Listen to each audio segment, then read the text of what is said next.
The day in a 16th century village moved with a rhythm we can scarcely imagine now. No clocks ticked in every corner, no hum of machines carried through the evening, no glow of street lamps softened the shadows. Before we drift into tonight's story, make sure to subscribe so you'll never miss a gentle journey through history. Here lies the question that opens our journey.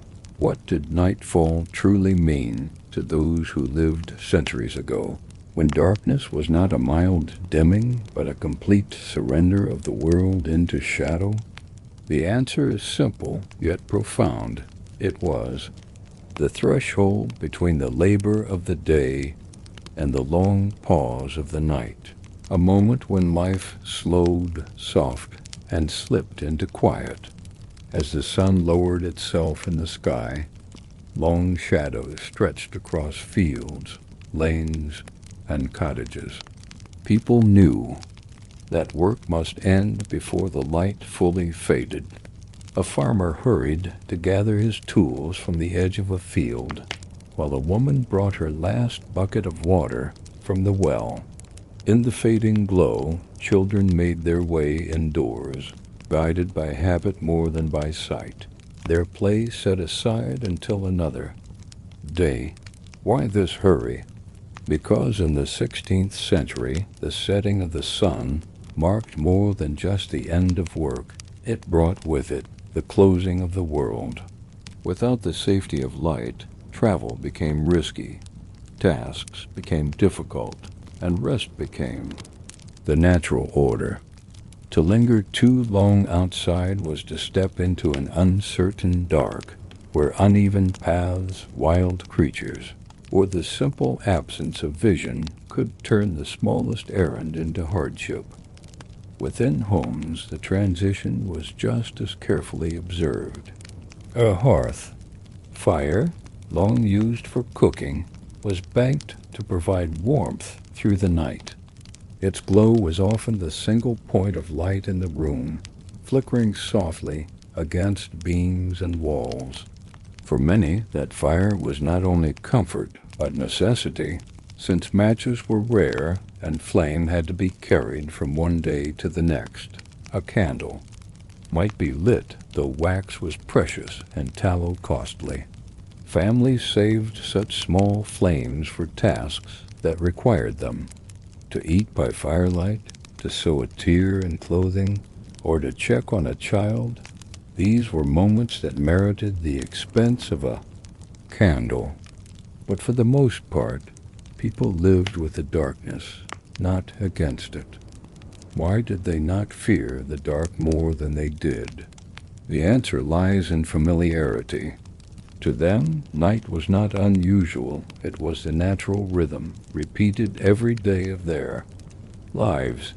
Darkness was not an enemy, but a signal to turn inward, to slow the breath, to end the cycle of motion that daylight demanded. Inside the cottage, sounds shifted. The creak of doors being shut, the slide of a bar across wood, the shuffle of boots placed aside. Voices softened, conversations winding down as tasks drew to a close. Where daytime carried the sounds of hammering, sawing, or footsteps in lanes, evening invited only hushed tones, murmured plans for tomorrow, or the soft laughter of families easing into rest. One might ask, what did people do in the brief hours between work's end and sleep? And the answer, they filled them with simplicity. A final meal, often of bread, broth, or porridge. A quiet talk about the day. Small repairs to clothing or tools. Perhaps a story told, an old memory shared, or a song murmured while children nodded toward sleep. These were not grand entertainments, but gentle bridges into the night. The body, too, shifted with the dark. Muscles sore from labor welcomed stillness, and eyes, tired from hours of work in open light, adjusted easily to the dim. People accepted fatigue not as an inconvenience, but as part of the rhythm of life itself. Fatigue guided them toward rest in the same way sunrise guided them toward labor. In towns, the change was equally striking. Streets that bustled with trade during the day grew quiet as shutters closed and stalls were emptied. Only the faintest torch or lantern might flicker at a gate or along a wall, kept for safety rather than convenience. The town, like the countryside, gave itself to silence, the noise of human activity falling away until only the distant sounds of animals or the occasional cartwheel marked the hours. One might wonder, did people ever resist the call of night, stretching wakefulness further? They did, but sparingly. Some gatherings lingered into the dark, neighbors sharing a talk, travelers pausing at an inn, or craftsmen finishing work. But even then, the cost of light and the pull of fatigue made such hours brief. Night was not for fighting against it, was for yielding to. As darkness deepened, the stillness grew heavier, almost tangible. The air cooled, the hearth glowed faintly, and the home became the whole of the world. Those inside accepted that whatever was left undone must wait. There was no sense of working late or catching up. Nightfall did not ask permission. It simply arrived and life bent around it. Why does imagining this world feel so different to us today? The answer, because we have filled our nights with light, sound, and activity. We no longer surrender to darkness but fight against it. To picture a 16th century evening is to step into a world where the end of the day was absolute, where the quiet was not optional but inescapable, and where the body and mind naturally followed the rhythm of sun and shadow. In the gentle silence of such a night, people settled themselves, drawing blankets close, lying upon straw mattresses or wooden frames. The world outside grew invisible, and the world within their rooms, their hearths, their breathing, became all that mattered. The quiet of nightfall was not only the prelude to sleep. It was the softest part of the day, a pause between effort and renewal, a reminder that even in the simplest lives, there was time for rest, stillness, and surrender, to silence. If the night brought quiet to the village, it was the bed that welcomed the body into rest. Yet we must ask, what did a bed look like in the 16th century? The answer is both simple and varied. It could be little more than straw upon a floor, or it could be a carved wooden frame with heavy hangings, passed down through generations. Here lies the hook. Why were beds so deeply tied to comfort, status, and family life? The answer, because the bed was more than a place to sleep. It was where warmth was sought, where health was restored, and where the rhythm of nights and mornings took shape. In the humblest homes, the bed was often no frame at all, but a simple pile of straw, sometimes laid upon a coarse cloth or within a rough wooden box. This straw was changed as it grew stale, shaken out to keep pests away, and replaced. When it no longer served, a thin blanket or rough woolen cover lay above it, and that was enough. Though simple, such bedding gave softness to tired bones and insulation against the cold of the ground. Why straw? Because it was abundant, affordable, and easily renewed. Fields yielded not only grain, but also the stalks left behind, and these became the mattresses of common folk. No one thought it strange, for comfort was measured not by luxury but by relief from the hardness of earth and the weariness of labor. In homes of greater means, however, the bed became a central object in the chamber. Carved wooden frames, heavy with posts, supported layers of cloth and feather. Mattresses were stuffed not with straw, but with wool, down, or even a mixture of softer materials. Sheets of linen, carefully washed and bleached in the sun, added smoothness against the skin. Over these lay blankets of wool, sometimes brightly dyed, sometimes plain, depending on wealth. At the very top, a quilt or coverlet might display patterns woven or stitched, reflecting both artistry and pride. One might ask, why devote such care to a bed when it is hidden in the night? The answer: because the bed was not only for sleep, but also for dignity. It was a visible mark of household standing, a sign of prosperity to guests, and a treasured possession often mentioned in wills and passed down in inheritance. The wooden frames themselves could be works of craft. Some were plain, shaped only for use, while others were ornamented with carved details, polished surfaces, or canopies overhead. Heavy curtains often surrounded these beds, not for decoration alone, but for warmth and privacy. In a house where several people shared a chamber, these hangings created a small world of one's own, enclosing warmth and quiet.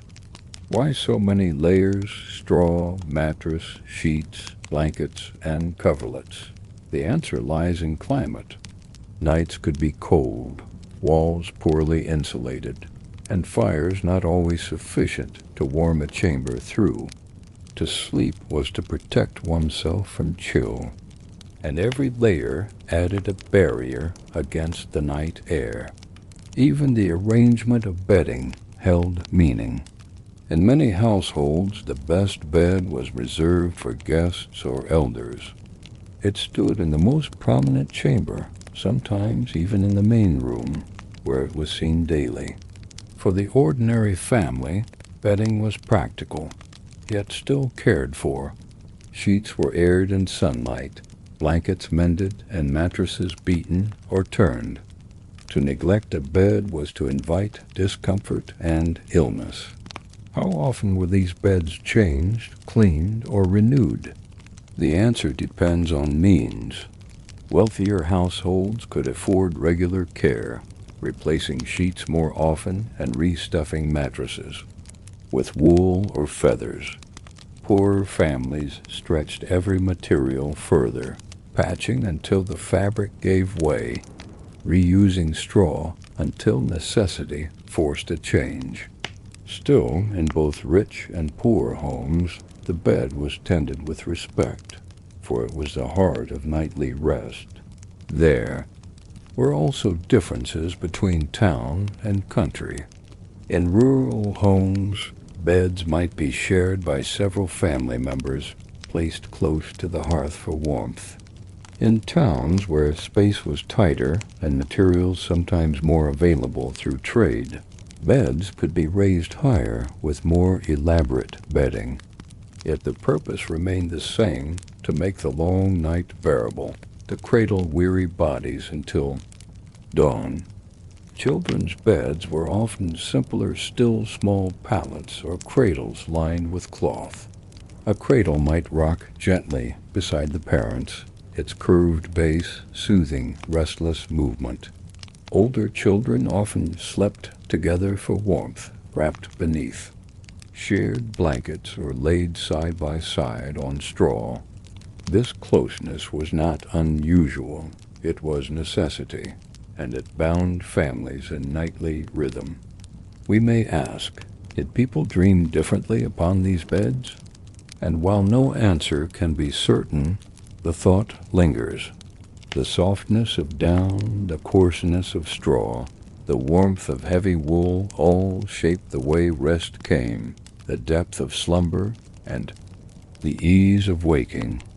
To sleep is universal, but the feel of the bed shapes the journey into it. Beds, whether simple or grand, were constant companions.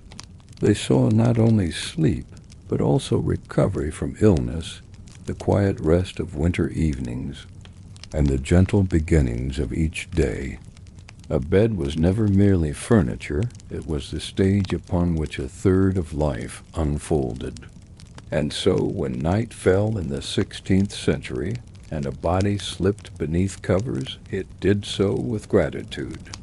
Gratitude for softness after hardness, for warmth after chill, for stillness after labor. In this way, beds and bedding carried lives forward, night after night, in quiet, unbroken rhythm. If you're enjoying this quiet stroll through history, don't forget to subscribe for more peaceful stories like this. When the night deepened and the cold pressed close, the question became simple. How does one keep warm until morning? For those in the 16th century, the answer lay in the quiet art of bedding blankets, straw, wool, and whatever else could hold the chill at bay. Here is the hook. Why was warmth so deeply valued, so carefully guarded in sleep? Because warmth was comfort, but more than that, it was survival. A poorly warmed bed could mean restless hours, shivering through the dark, or worse, the creeping ache of sickness. To rest well was to live well, and warmth was the first condition of rest. In cottages of humble means, straw remained the faithful companion. Spread upon the floor, or laid into a simple wooden frame, straw formed the base of the bed. It gave a measure of softness, yes, but more importantly, it offered insulation. Layer upon layer of stalks trapped air, and air, once warmed by the body, became a shield against the cold ground. To sleep on straw was to make peace with simplicity. Over this base came coverings. The most common was wool, thick, durable, and warm. Blankets woven of coarse wool were the nightly shelter of countless families. They might be scratchy against the skin, but they held warmth well, and in the 16th century, that was a measure of value. Families treasured such blankets, repairing them, passing them down, making do until the fibers finally gave out. Why wool, and not some other fabric? The answer is found in the land itself. Sheep provided not only food and trade, but also fleece, spun and woven into cloth that could endure. Linen was smooth but cool, better for sheets than covers. Wool alone gave the heavy embrace that a cold night demanded. In households of greater wealth, blankets could be softer, finer, and even decorative.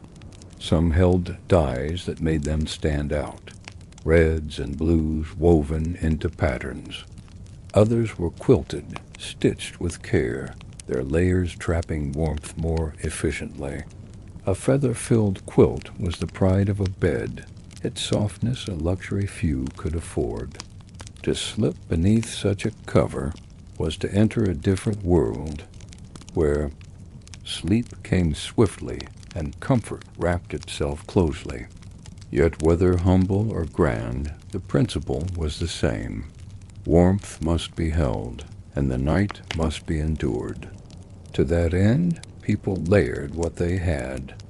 A sheet of linen, a blanket of wool, a coverlet of quilt, each stacked upon the other, each adding its share of protection. In the coldest nights, cloaks, coats, or spare garments might join the pile, every fabric pressed into service. We might wonder, what about those who had little to spare? How did they endure the harshest nights? And the answer lies in resourcefulness. Families drew close together, sharing warmth in a single bed. Fires were carefully tended to last through the night. Straw was piled higher. Blankets stretched thinner but shared wider. Warmth came not only from fabric but from closeness itself. In larger beds, curtains added another defense. Draped around posts, they trapped the body's heat. turning the bed into a small chamber of its own. Within those folds, air grew warmer, breath condensed, and sleep found a gentler space. For families who could afford such beds, curtains were more than luxury. They were practical shields against the drafty air of timber-bird houses. Another question arises. Did people feel the cold more than we do today? The answer may be yes, for homes lacked insulation, windows let in drafts, and fires dimmed overnight. But they also accepted the cold differently. They did not expect constant warmth as we do. To them, the night was naturally colder, and the task was not to banish it entirely, but to soften its edge. Warmth was built gradually, layer by layer, breath by breath, until the body settled into acceptance. Even in travel, warmth was a concern. Inns offered shared beds, often crowded, where blankets were stretched across strangers. A traveler might carry his own cloak to add to the pile, knowing that without it, the night could be harsh. Barns, too, offered straw for shelter, where warmth came from layers of hay and the nearness of others. To rest away from home was always to gamble with comfort. Children, tucked into cradles or small beds, were wrapped with special care. Mothers ensured they were snug, sometimes swaddled, sometimes layered beneath covers.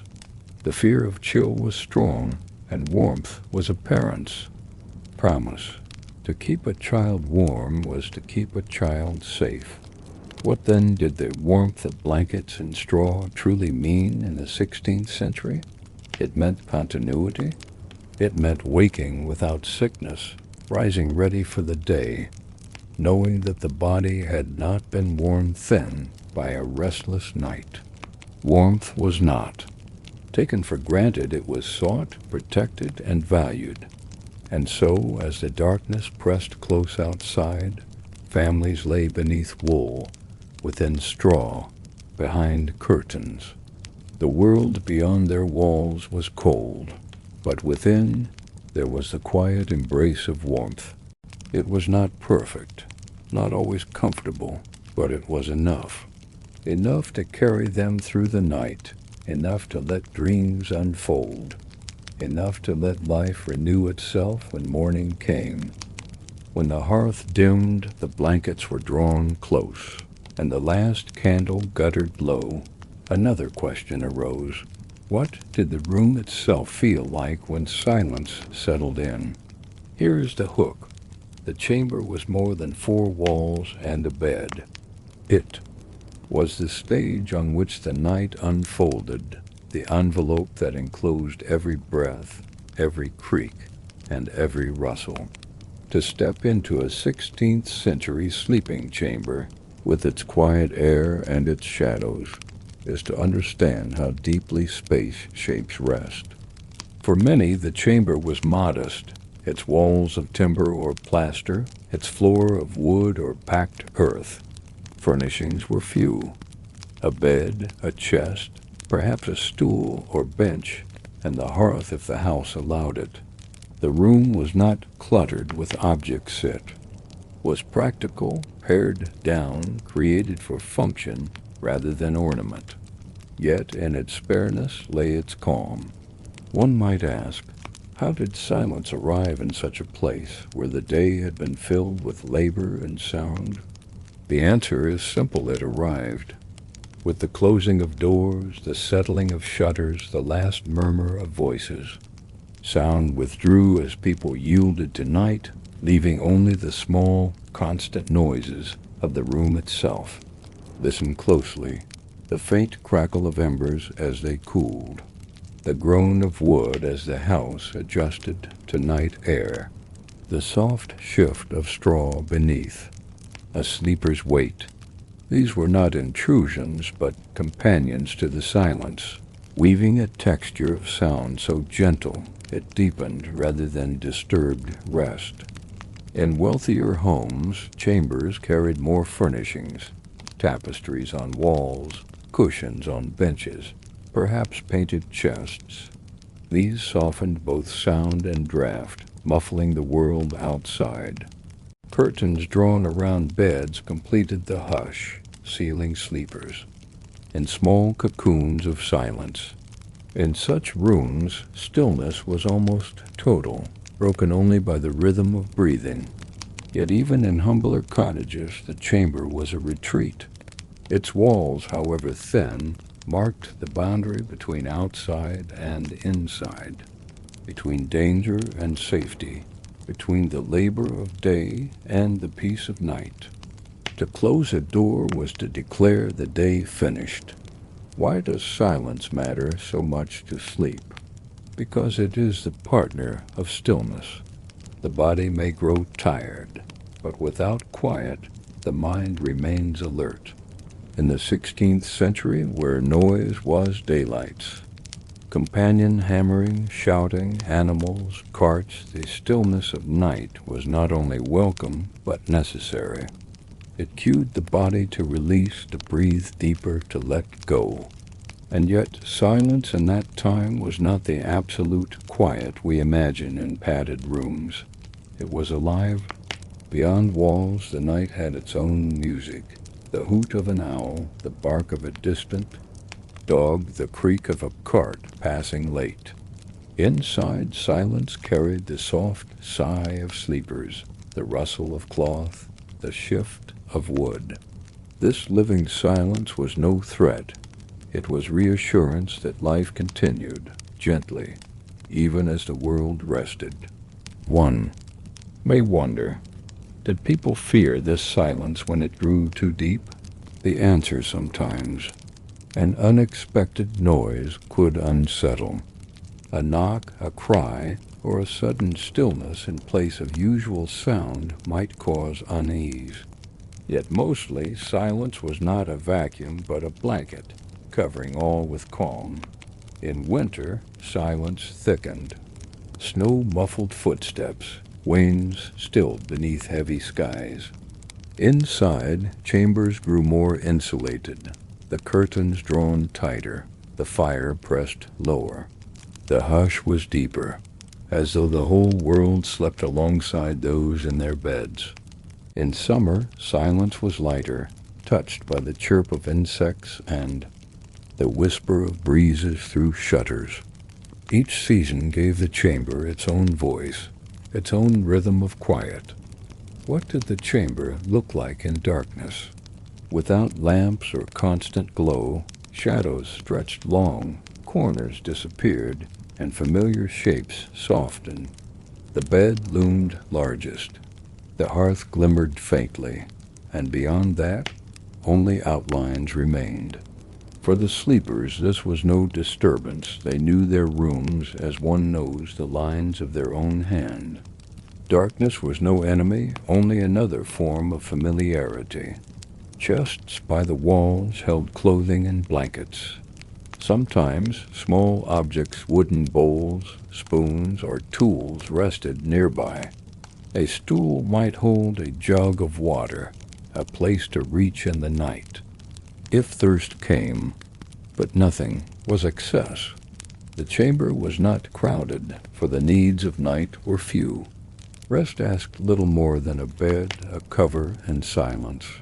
We might ask, how different is this from our own rooms, where clocks tick, lamps hum, and devices glow?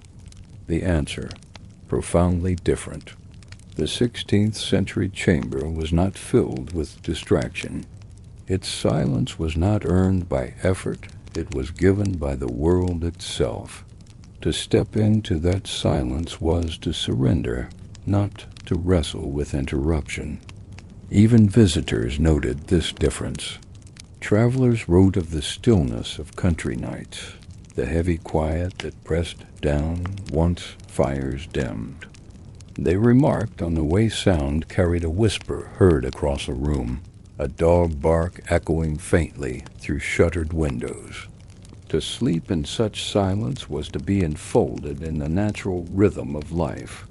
So the chamber, whether grand or humble, was not just a space to lie down.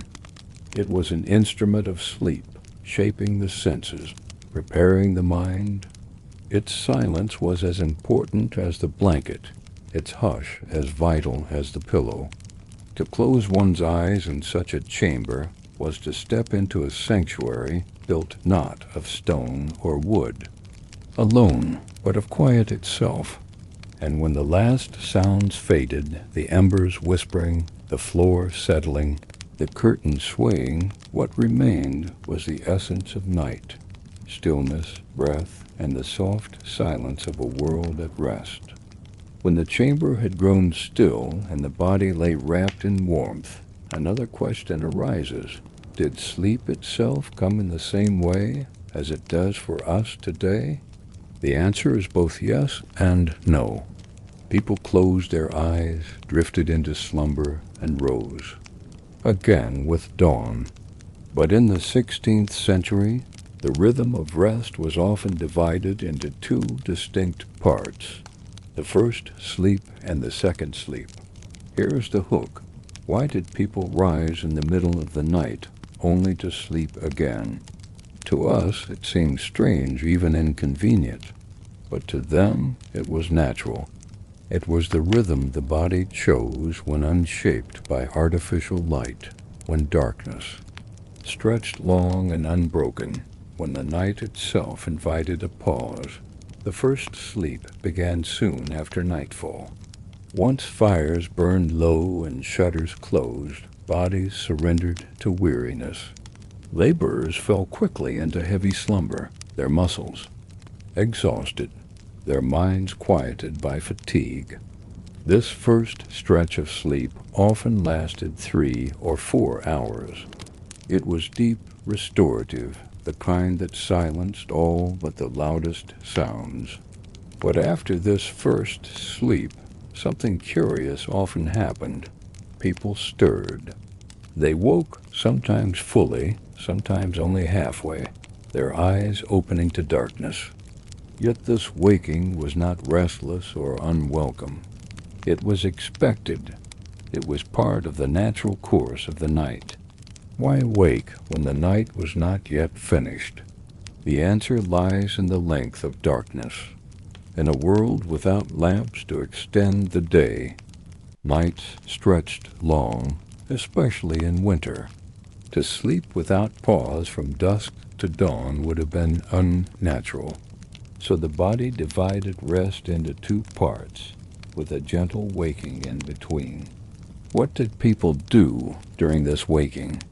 Some simply lay quietly, reflecting, whispering to one another, or tending to children. Others rose to stir the fire, fetch water, or step outside briefly. In larger households, quiet tasks might be done mending, preparing tools, or simply sitting by the embers in thought. This time was sometimes called the watch, a word that hints at both wakefulness and vigilance. And after an hour or so, the second sleep came. Softer than the first, it carried people gently into morning. This second slumber was lighter, filled with more dreams, shaped by the knowledge that dawn was near. To wake from the second sleep was to rise gradually, the body already prepared for the tasks of day. We might ask, did everyone follow this pattern? The answer is no, not always. Some slept more heavily, some less. Children often slept through without stirring, while adults, especially those accustomed to labor, found the 2-part rhythm more natural. But enough people shared this pattern that it was recognized, spoken of, and even recorded in writing of the time. How different is this from our own sleep? Profoundly so. We expect one long stretch from night to morning, uninterrupted. If we wake, we call it restlessness. In the 16th century, to wake was not troubling. It was simply part of the cycle. They accepted this rhythm as normal, while we have taught ourselves to resist it. Imagine the quiet of that waking. No lamps buzzing, No clocks ticking, no screens blowing, only the dim red of embers, the faint outline of walls, the sound of steady breathing nearby. To lie awake in such a night was not anxiety, it was peace. The pause between sleeps was an interval of stillness, a gift of time to be used or savored. Some even believed this waking time had value. It was a chance for reflection, for private thought, for quiet tasks that the day would not allow. The night, divided into two sleeps, offered a hidden hour that belonged only to the sleeper. Why has this rhythm disappeared from us? The answer lies in light. When lamps, candles, and later gas and electricity stretched the day longer, night shrank. People stayed awake later, leaving fewer hours for sleep, until one consolidated rest became the norm. But in the 16th century, the night was vast, and sleep adjusted to fill it. And so, when we imagine rest in that time, we must picture not one unbroken silence, but two.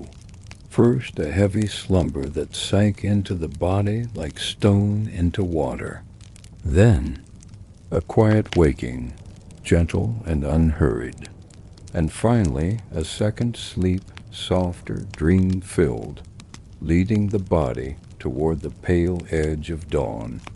This rhythm reminds us of something we may have forgotten, that sleep is not rigid, not uniform. It bends to the world around it, to the length of night, to the absence of light. In the 16th century, sleep was not forced into a mold. It was allowed to follow its natural flow. And perhaps this is why rest, though simple, carried such weight for them. It was not measured by hours on a clock, but by the feeling of renewal when morning arrived. Sleep was not fought for, not hurried. It was accepted as part of life's cycle, with all its pauses, stirrings, and returns. Thus the people of the 16th century lived their nights in two acts. First sleep, second sleep, with a breath in between. A rhythm forgotten by us, but once as natural to them as the turning of day into night. When the chamber settled and sleep began to spread across the household, another truth remained. The night was never silent. Here is the hook. To close one's eyes in the 16th century was to surrender not only to darkness, but also to a soundscape that shaped rest in subtle ways. What we call silence was never complete silence then. It was a tapestry woven of faint, familiar noises that marked the hours until dawn. What did people hear as they drifted into sleep? The first sounds were those of the home itself. Wooden beams creaked softly as the air cooled and the structure adjusted.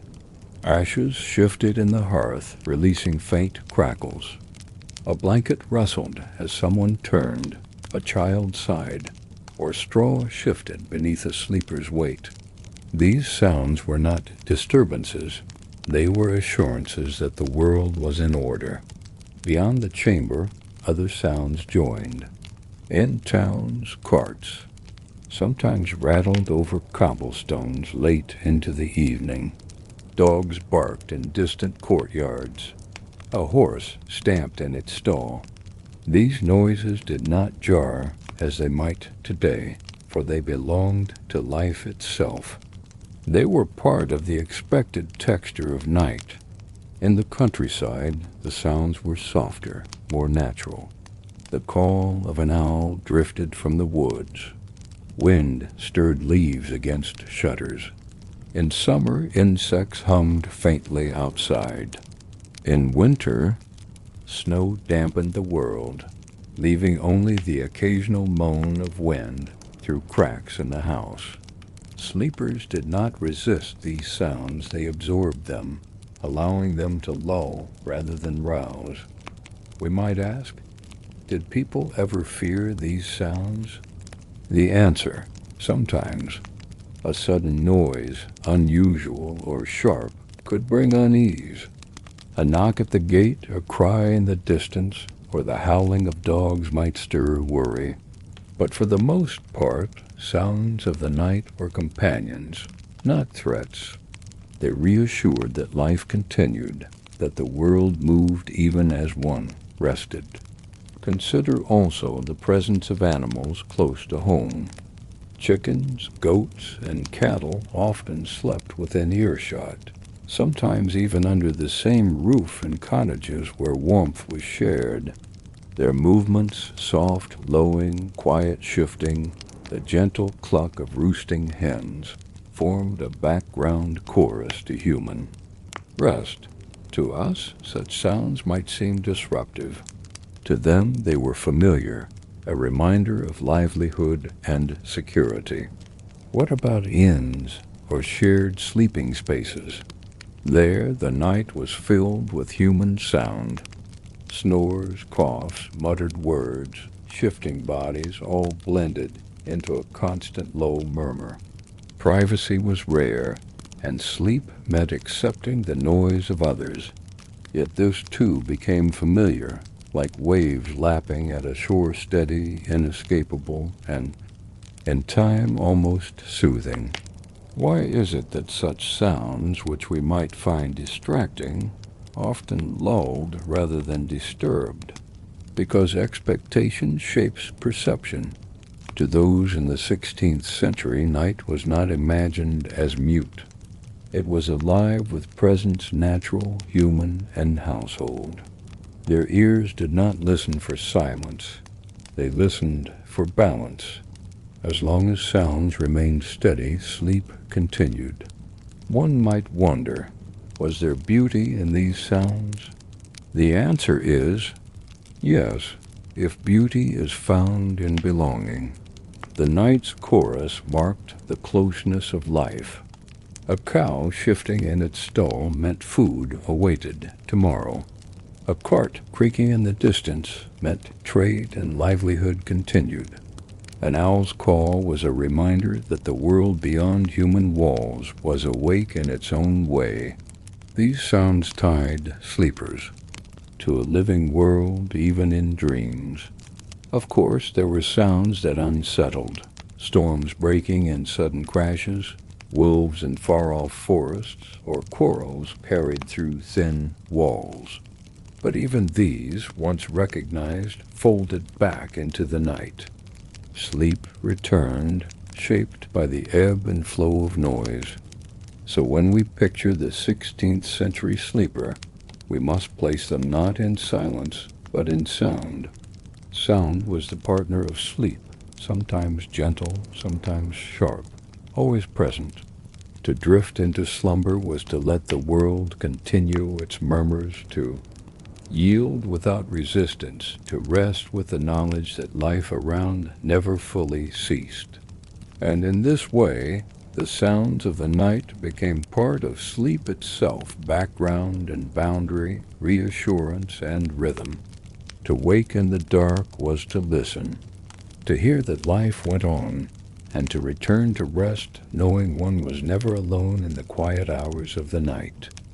Let's pause for just a moment, and if you haven't already, subscribe to join us for more calm stories. When we imagine rest in the 16th century, our thoughts often linger on homes and chambers. But another question arises. What of those who traveled?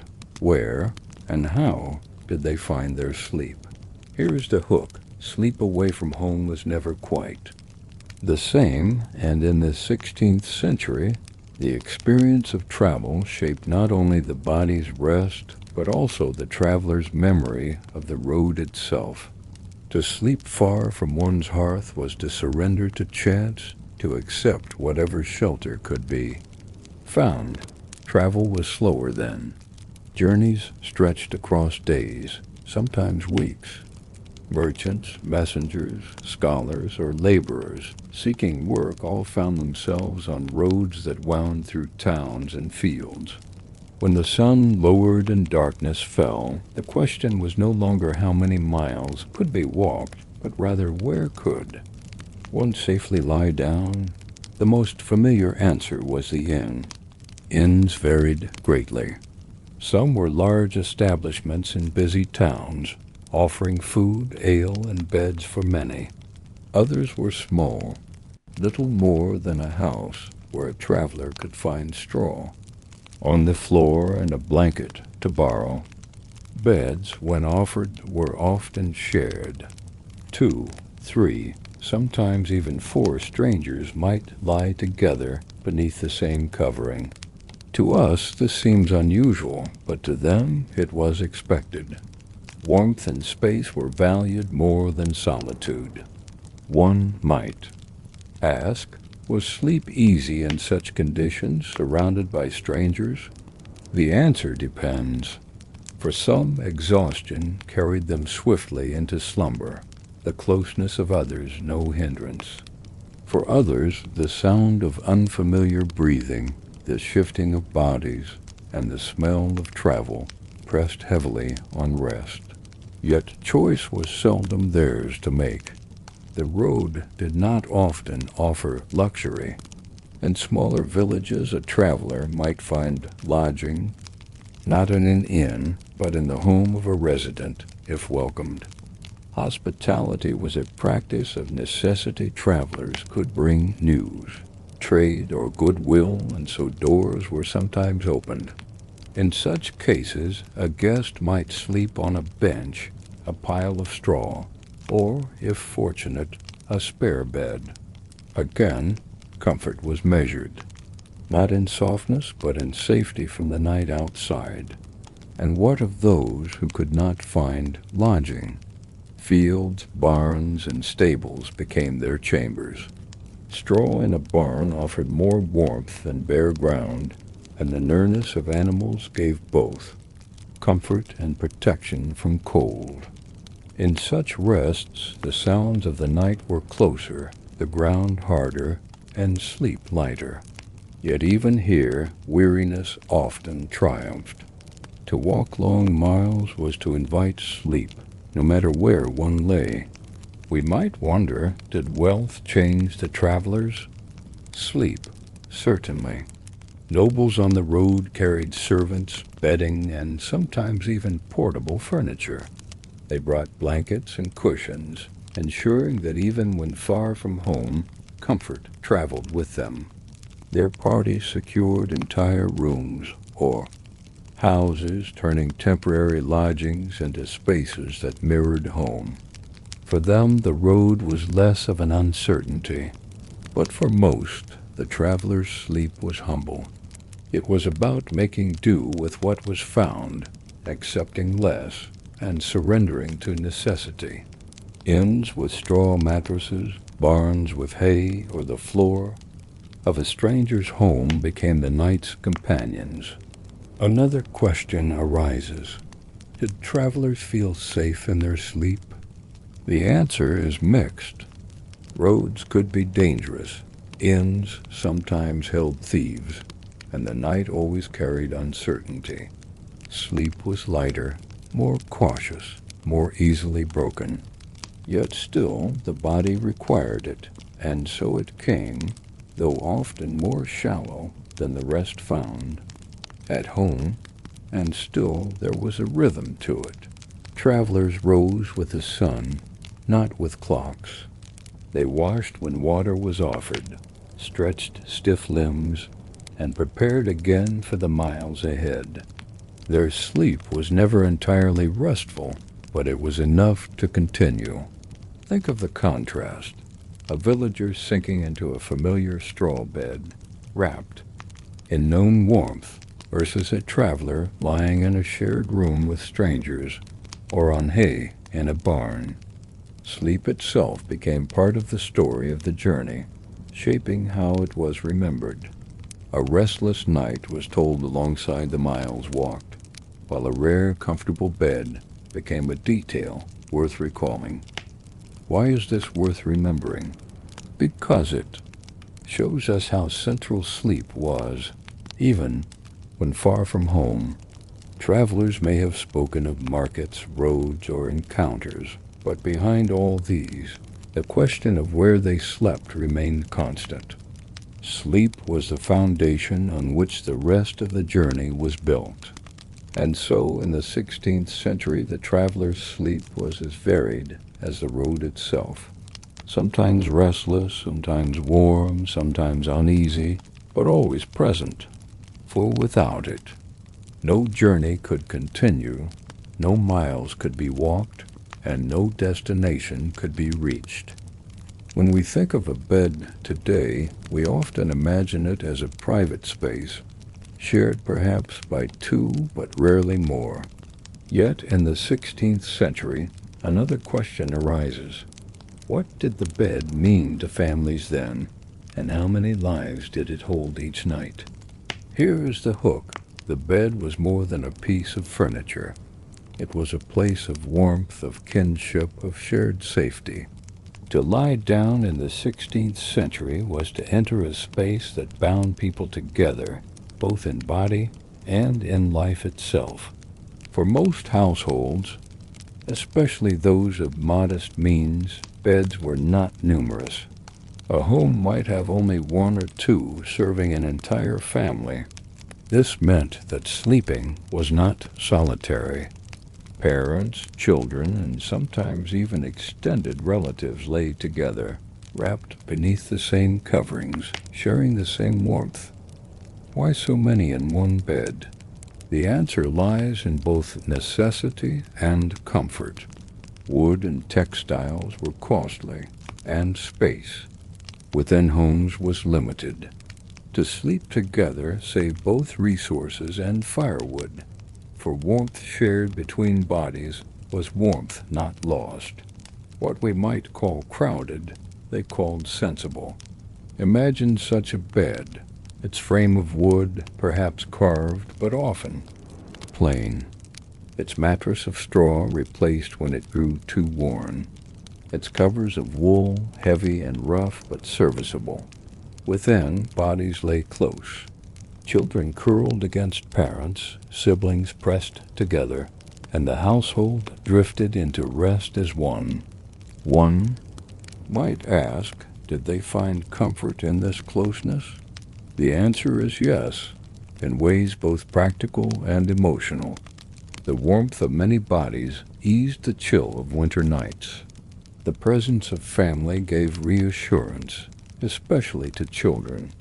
To wake in darkness and feel another nearby was to know safety, to know one was not alone in the silence.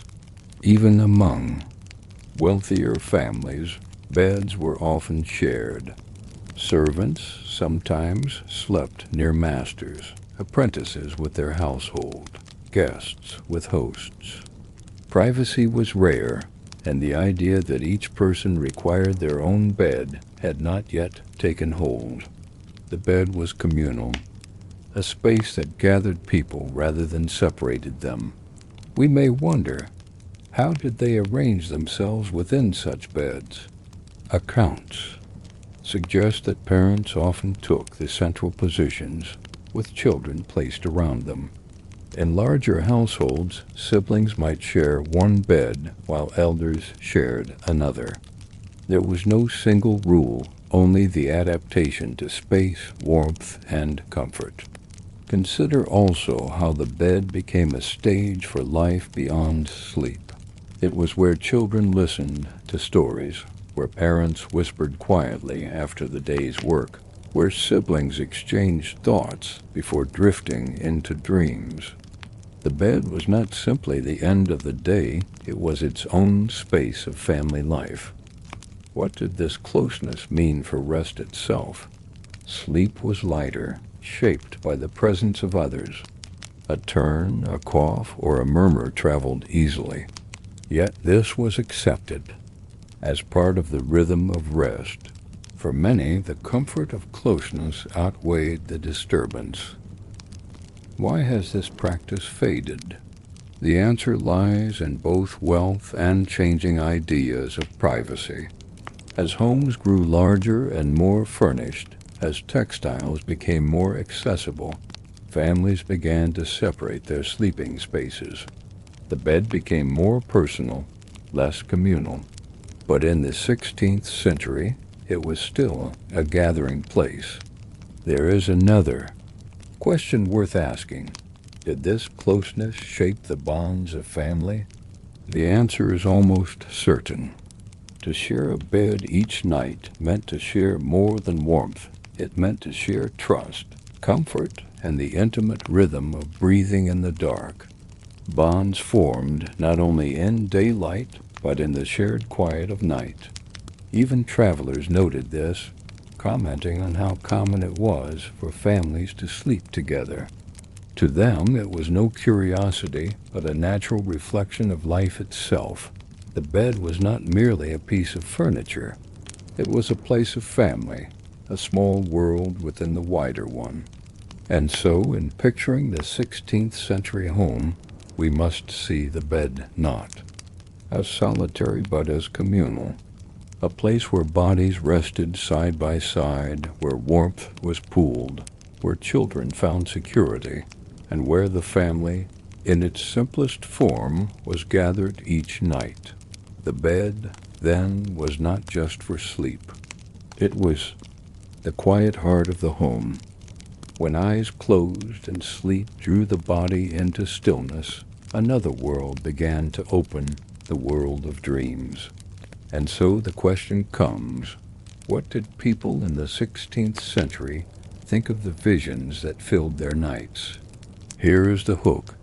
Dreams were not dismissed as fleeting nonsense. They were regarded as whispers from the mind, sometimes as reflections of the day, sometimes as signs to be considered. In a time when night stretched long and sleep came in two parts, dreams had space to linger, to be remembered, and to be spoken of when morning returned. Why were dreams remembered so clearly? The answer lies in the rhythm of sleep itself. With the waking that often followed the first sleep, many rose while their dreams were still fresh in memory.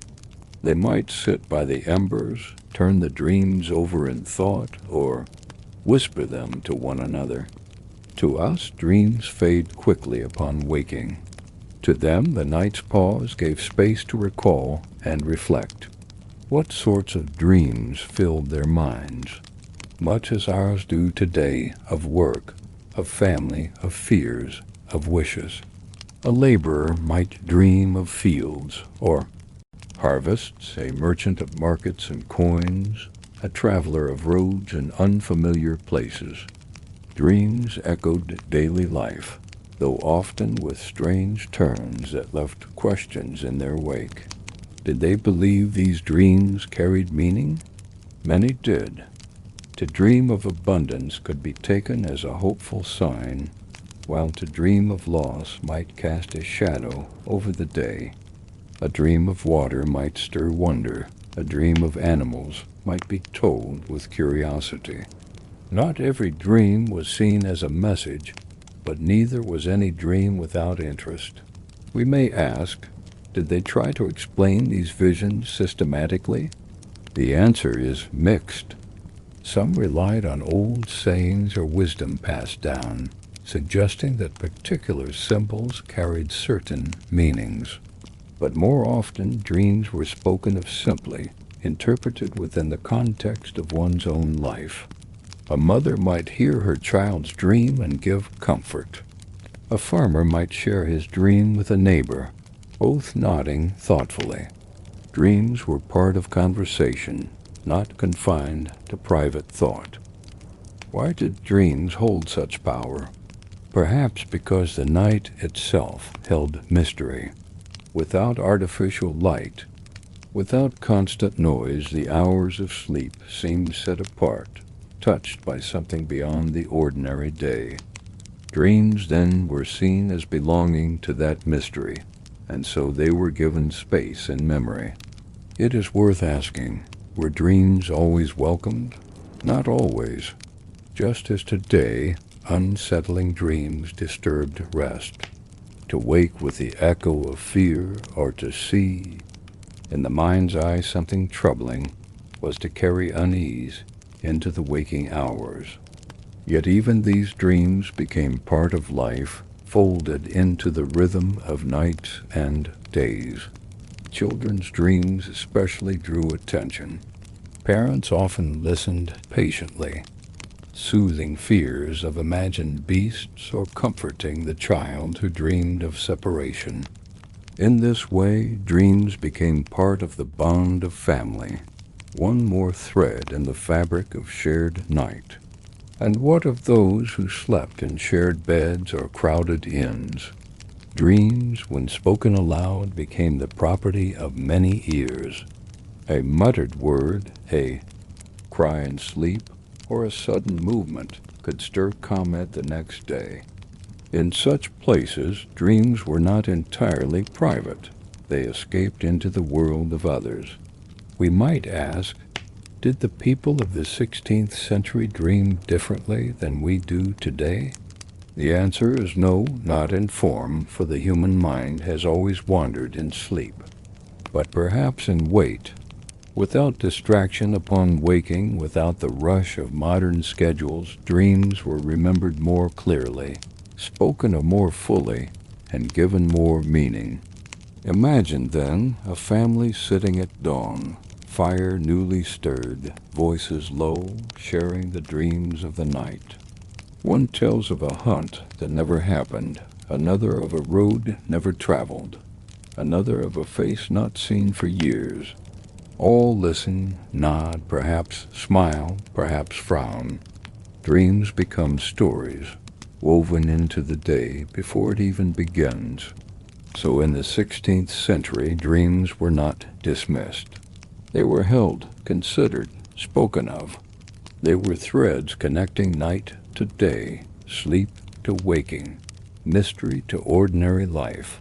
And perhaps this is what makes them worth remembering, that people once allowed their dreams to matter, to take space in the world, to be carried like faint echoes from the silence of the night. The night could feel long, but it was never endless. Always a change came, slow and steady, until the dark began to soften. And so we ask, what was it like to wake in the 16th century when dawn arrived and sleep gave way to day? Here is the hook. Waking was not abrupt, not forced by clocks, bells, or alarms as it often is today. It was a gentler process, led by nature itself, the first gray light, the sounds of animals stirring, the cooling or warming of the air. Sleep ended as the world around stirred back into life. Why was dawn so powerful then? Because light was the ruler of time.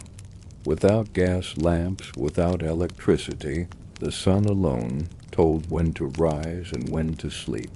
When its first light crept into narrow windows, across shutters, or beneath door frames, it called the household awake.